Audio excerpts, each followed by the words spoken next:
भाई गया 52 नंबर क्षेत्र है, ये 52 नंबर वार्ड है और वार्ड में हम पहुँचे हैं। मानपुर जगह है। गया लोकसभा को लेकर काफ़ी जो लोगों में उत्साह है, जनता है हमारे साथ। क्या नाम है सर आपका? शशि भूषण कुमार। शशि भूषण जी, क्या लग रहा है आपको, किसका विकास देख रहे हैं, गया का या अन्य लोगों का? अन्य लोगों में से हम किसी को नहीं देख रहे हैं, हम तो देख रहे हैं कि हिंदुस्तान का विकास हो रहा है। हिंदुस्तान का विकास हो रहा है तो हम लोग का इनकम लगता है कुछ ऑटोमेटिकली एक्स्ट्रा हो गया है। और हो गया है तो हम लोग खुद विकासवान दिख रहे हैं अपने आप को। अच्छा, मतलब मानते हैं आप कि गया का विकास हो रहा है? मेरा विकास तो हो रहा है, गांव गया का भी हो रहा है। तब जब गया का हो रहा है तब मेरा भी हो रहा है। तो आप जो कह रहे हैं कि भाई देश का विकास होगा तो गया का विकास होगा, गया का विकास होगा तो आपका विकास होगा, है ना? देश का विकास तो आप ही कह रहे हैं कि इतने दिनों से हैं प्रधानमंत्री तो कर रहे हैं। गया का विकास हुआ पिछले 5 वर्ष को ही ले लें, बाकी कार्यकाल को छोड़ देते हैं, पिछले 5 वर्षों में गया का क्या विकास हुआ?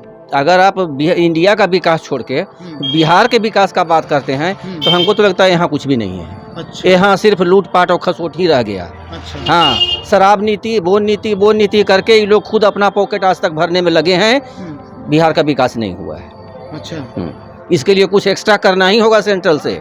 अगर नहीं होगा तो इसका विकास कभी नहीं होगा। तो ये मगध की जो राजधानी कही जाती है गया को, तो क्या लग रहा है आपको, इसका विकास अब कैसे होगा? चेहरा बदलेंगे? तो चेहरा बदलना है। चेहरा तो हम लोग चाह रहे हैं कि नीतीश जी को पक्का धोखा दें। अच्छा। लेकिन मोदी जी बीच में आड़े हाथे हैं, इसलिए हम लोग विवश हैं।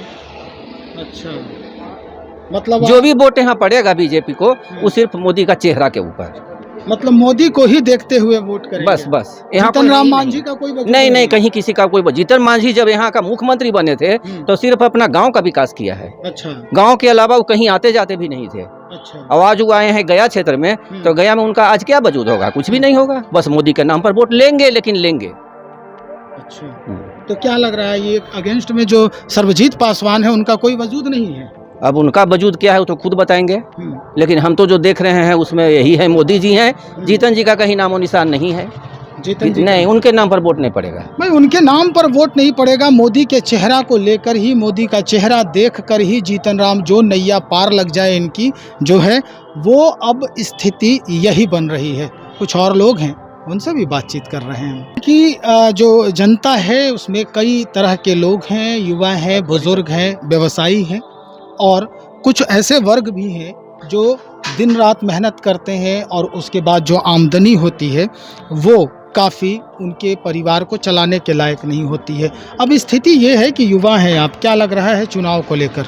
चुनाव को लेकर तो लग रहा है अंकल, हर बार यहाँ पर लोग मतलब प्रिपरेशन करते एग्ज़ाम्स की। यहाँ एग्ज़ाम होता है लेकिन पता चलता है कि बाद में पेपर ही लीक हो गया। यहाँ पर सही से जिनको नौकरी लेना वो दिन रात मतलब एक कर रहे हैं, पसीना बहाते हैं, लेकिन उनको सही से मिलता नहीं है। बार बार पता चलता है कि हाँ, एजुकेशन के मामले में कभी क्वेश्चन लीक हो रहा है, आने से पहले कभी क्वेश्चन इधर उधर, मतलब करप्शन ज़्यादा हो रहा है यहाँ पर, जो कि नहीं होना चाहिए। ये जो अभी चुनाव हो रहा है लोकसभा का, आप संतुष्ट हैं कि जो एनडीए के प्रत्याशी हैं या आरजेडी के तरफ से जो प्रत्याशी हैं उसमें कौन आपको बेहतर लग रहा है कि ये हम लोगों के लिए काफ़ी हेल्पफुल साबित होंगे? हेल्पफुल तो मतलब सब अपने अपने प्रति सब मतलब मेहनत कर रहे हैं, सब लोगों को मतलब एफर्ट कर रहे हैं, मतलब जो देना चाहते हैं वो कर, लेकिन बेटर तरीके से मतलब नहीं दे पा रहे हैं। सब लोग अपने अपने ढंग नहीं हैं। जी, अपने फ़ायदे के लिए सब मतलब वोट मांग रहे हैं। सब लोग अपने फ़ायदे के लिए। जी भाई युवाओं के जहन में इस तरह की बात आती है। देखिए गया व्यवसायियों का भी शहर है, कहा जाता है कि भाई, और बगल में मानपुर में है जो कहा जाता है ये मैनचेस्टर है। यहाँ पर बुनकरों की संख्या है अधिकतर पटवा टोली में। तो अब क्या आपके जहन में कौन सी बात आ रही है आपके नज़रिए से? अगर देखा जाए तो जो प्रतिनिधि हैं या फिर पहले से जो जीते हुए प्रतिनिधि हैं या पार्टियों को अगर देखा जाए तो कौन बेहतर है? कोई भी जीता हुआ सांसद कभी इस एरिया में नहीं आया है। अच्छा।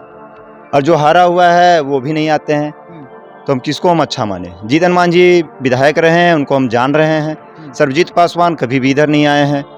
तो क्या कोई भी जीतेगा और वो मतलब कि जिनको हम देख रहे हैं बस, और कौन क्या करता है सिर्फ अपना विकास लोग देखते हैं। दोनों का आपने नाम लिया और दोनों ही इस बार लोकसभा के लिए खड़े हैं, लोकसभा में आपका प्रतिनिधित्व करेंगे। तो अब ये बताइए कि आपका प्रतिनिधि बेहतर कौन है इन दोनों में से? दोनों में से लोग अपना प्रतिनिधि, कोई सामने आप बता रहे हैं जो देख रहा है आदमी बस वो है। पर एक मिनट मिनट रुकिए, रुकिए, आप एक्सेलेटर मत बात- चढ़ाइए, आप बोल के ऐसे ही निकल जाते हैं। 2 बार हम देखे हैं आपको।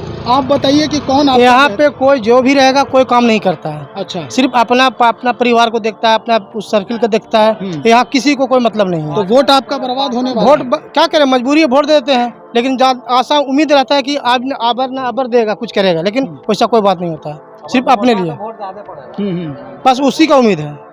किसका उम्मीद है? उम्मीद है कि नोटा जो वोट होता है उसी को पड़ेगा। नोटा देंगे आप लोग, मतलब अपना इतना इम्पोर्टेंट वोट जो है आप बर्बाद करेंगे।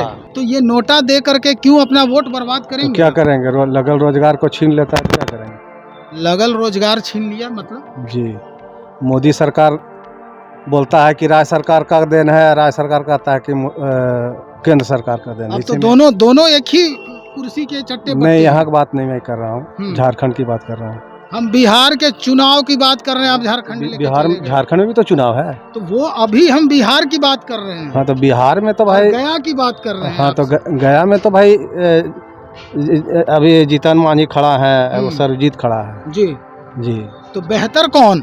बेहतर तो मोदी जी हैं जरूर। फिर मोदी जी के पास आप पहुंच रहे हैं।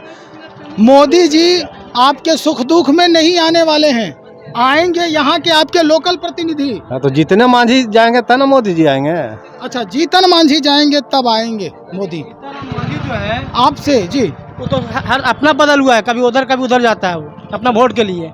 वो क्या करेगा, कभी नहीं किया, जबकि लोकल मुख्यमंत्री बना था, कुछ नहीं किया। तो बहुत लोग तो भाई जीतन मांझी का बड़ा ही कर रहे हैं। करने से क्या कीजिए, जो उसके नज़दीक में वही किया होगा, उसको मिला होगा फायदा। इधर तो एरिया में कभी आए नहीं किया, वो नहीं आए। तो अभी तो यहीं पे ऑफिस बनाएगा। गया में आया होगा अपना एरिया में, जो जना उनका घर उधर पड़ता है, उधर जा गए हैं, इधर नहीं आते हैं। अच्छा, हैं, तो इस बार नेगलेक्ट कर दीजिएगा। निगलेक्ट कर देंगे, संतुष्टि होगा, लोटा में देंगे वोट, संतुष्टि होगा। जीतन मांझी में लोग मोदी को देख रहा है। अब इसके जगह मोदी जी हैं तो लोग जो भी कैंडिडेट खड़ा कर रहे हैं तो लोग मोदी को देखते हुए वोट कर रहा है। जीतन मांझी आ जाए, यदि वहाँ पे सर्वजीत पासवान भी रहते तो लोग सर्वजीत पासवान को वोट देता। जीतन मांझी हैं तो लोग मोदी जी को देखते हुए जीतन मांझी को वोट देंगे। मतलब जो शिक्षित वर्ग है और जो भी हैं, बिजनेसमैन भी हैं, मोदी है। सबसे बड़ी बात यही है कि भाई यहाँ पर जीतन राम मांझी का भी चेहरा जो है वो काफ़ी विश्वसनीय नहीं दिख रहा है। यहाँ के लोग जो है वो मजबूरी में जीतन मांझी को वोट करेंगे। अब ज़रूरत ये है कि जो नेता हैं या जो जनप्रतिनिधि हैं अपने अपने स्तर से विश्वास जमाने की कोशिश करें तो निश्चित तौर पर फिर से 5 साल के लिए इन पर विश्वास किया जा सकता है। गया की जो जनता है उन पर विश्वास करेगी, लेकिन फिर से अगर वही रवैया रहा तो फिर वही हाल होगा। जनता है, भोली भाली जनता है, सब भूल जाती है। आपके जितने भी कार्य प्रणाली हैं या कार्य हैं वो सब भूल के फिर से वोट करती है आपको, और आप फिर छलने का काम करते हैं। चलिए देखते हैं इस बार आप कैसे इनके दिल को जीतेंगे, तब फिर गया को जीत पाएंगे आप। बने रहिए हमारे साथ। बहुत शुक्रिया।